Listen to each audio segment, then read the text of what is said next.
2, lección 5, factores influyentes del El macroentorno. macroentorno nos remite a hablar de dimensiones gigantes. Más allá del control de lo que pueda llegar a tener la empresa, por lo tanto las variables dependientes o inherentes al macroentorno son todas variables incontrolables.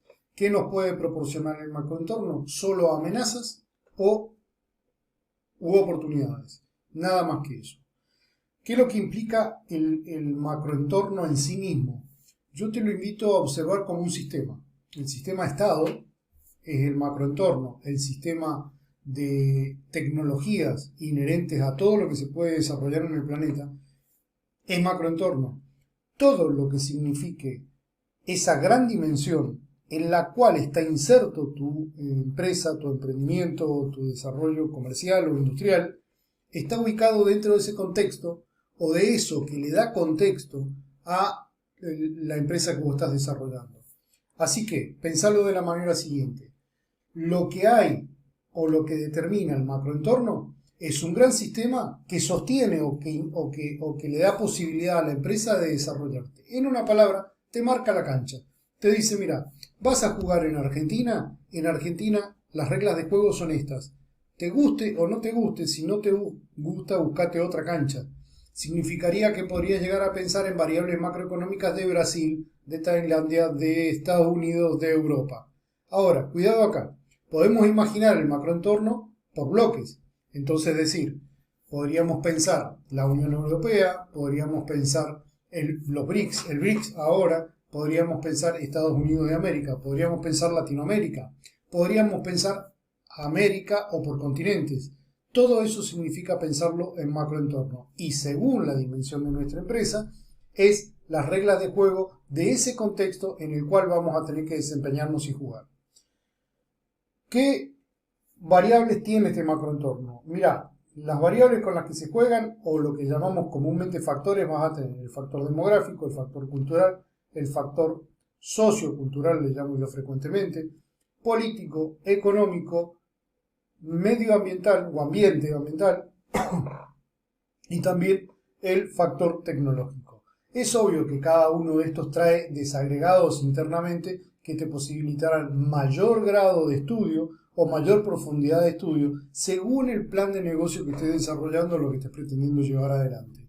En trazos generales, con que le pegues una mirada a los factores, los 5 o 6 primeros que te mencioné, con eso es suficiente como para ya determinar una idea si estás en condiciones de jugar en ese territorio o en otro territorio.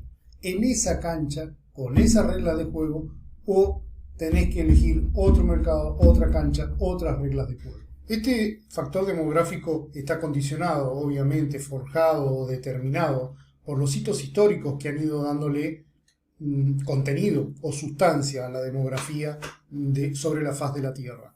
Entonces tenés hitos históricos particulares, tenés actividades políticas o diseños políticos en distintos y diferentes territorios o escenarios, y también tenés lo que va desarrollando la sociedad por sí misma. Todo esto va conformando la demografía de un lugar. Ahora, ¿cuál es la importancia de esto? La importancia de esto es que esto no es estático, esto es un sistema demográfico, este factor demográfico varía de forma permanente, de hecho son coexistentes con la edad de ustedes muchos movimientos migratorios, lo cual cambia la demografía sobre la faz de la Tierra y está permanentemente aumentando o achicando mercados, dando mayores oportunidades, provocando mayores amenazas, etcétera, etcétera, etcétera. ¿Cuáles son los rasgos más característicos de una corriente demográfica o de los factores demográficos que te conviene tener en cuenta? Vas a tener la magnitud, o sea, la determinación de cuál es el volumen demográfico del mercado en el cual vas a actuar o pretendés actuar. Vas a tener variables como densidad, como ubicación, como edad. Vas a tener variables como género, raza, ocupación y otro cúmulo de variables. Principalmente quiero destacarte aquellas que tienen mayor importancia y en este caso te diría que inevitablemente vas a tener que trabajar con la variable de edad. Quizás porque es coexistente con ustedes el uso bastante frecuente de trabajar con lo que han sido los rangos etarios.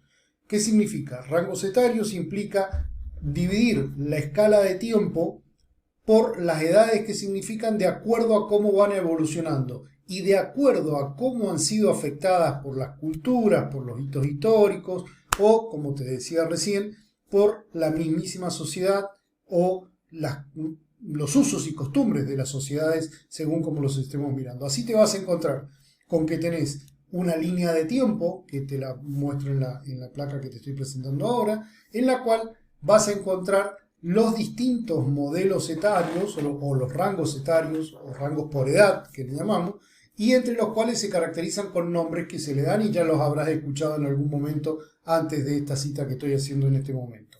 Tenés los niños de la posguerra, tenés los baby boomers, tenés la generación X, tenés la generación Z, los millennials y también ahora los más recientes y los coexistentes con la generación COVID, que son los alfa.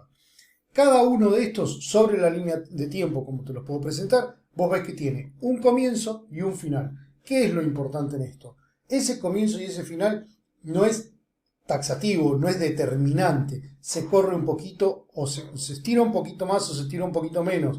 Pero la marcación de lo que va haciendo aquellos que están estudiando este desarrollo de generaciones es más o menos dentro de esas fechas que se te están estipulando en el gráfico. ¿Qué es lo otro importante de esto? Que no quiere decir que porque hayas nacido en tal o cual fecha, sí o sí, todos tus rasgos, o características van a ser consistentes con exactitud milimétrica con lo que define lo que los estudiosos han determinado en este aspecto. Es un genérico. Dentro de ese genérico podés ajustarte más o menos y también van a haber excepciones. Siempre las hay. Pero ¿qué es determinante para la mercadotecnia? Que las excepciones no van a integrar más que una pequeña porción de la cola de frecuencia, podríamos decir así, que va a ser mínima, por debajo de un 16%, por debajo de pensando en un error más grande, en un sesgo más grande, podríamos llegar a un 20%, un 25%. ¿Qué significa esto? Que el 75% restante te está mostrando características comunes para la toma de decisiones de compra, para el comportamiento frente a determinadas ofertas o frente a determinadas situaciones de servicio, de productos, etcétera, etcétera. Y ese empieza a ser el grueso del mercado que a vos te interesa para el diseño de tu propuesta mercadotécnica o de la propuesta de valor que tengas.